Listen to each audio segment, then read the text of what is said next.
সরজু নদীর তীরে গাঢ় সন্ধ্যাকালে বাবরের সঙ্গে দেখা। তিনি হাঁটু গেড়ে সোনালি উষ্ণিস খুলে নামাজ আদায়ে বসেছেন। আমি কোনো ধর্মেরই প্রকাশ্য উদ্দীপনে অবিশ্বাসী, চুপ করে আছি। সম্রাট মেললেন চোখ।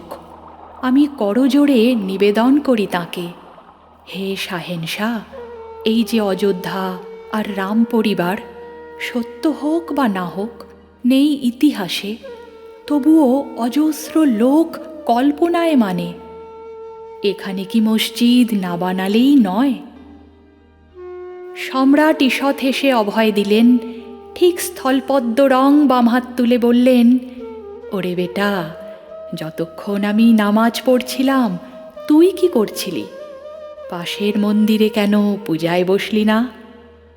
মৃদুকণ্ঠে বলি তাকে, হে বাদশাহ, আমি গোলামের চেয়ে দিন, গুস্তাখি মার্জনা করবেন নিজ গুণে, তবু বলতে হবে, মানুষের পূজা কিংবা ধর্মচর্যা সব আসলে তো অন্তরের। বাইরে দেখাবার এমন কি প্রয়োজন? মঠ বা মসজিদে আনাগোনা ব্যাপারটা কি ভড়ং না শুধু?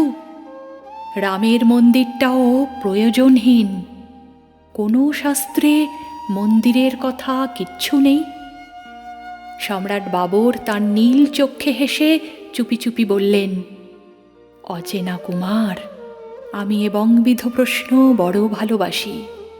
চক্ষু বুজে ভাবি আর মনে মনে বলি, মানুষ তো মানুষই, তবু ধর্মের বিভেদে বিজয়ীর তলোয়ার ঝলসে ওঠে কেন?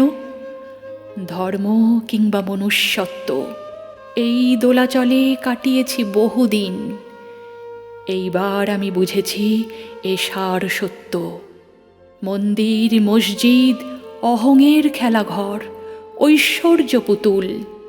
আল্লা মিয়া এসব কি গড়তে বলেছেন? চেয়ে দেখ, নদী স্রোতে ভেসে যায় কাল, চন্দ্রপ্রভ আসমানে দীপ্ত নীরবতা, ওপারে অরণ্যময় সুঘ্রাণ বাতাস। চক্ষে কেন অশ্রু আসে? কেন কাঁপে বুক? সুন্দরের পীঠস্থান এই বসুন্ধরা, যারা কলুষিত করে তারা কি জানে না এ জীবন অসীমের একটি ফুৎকার?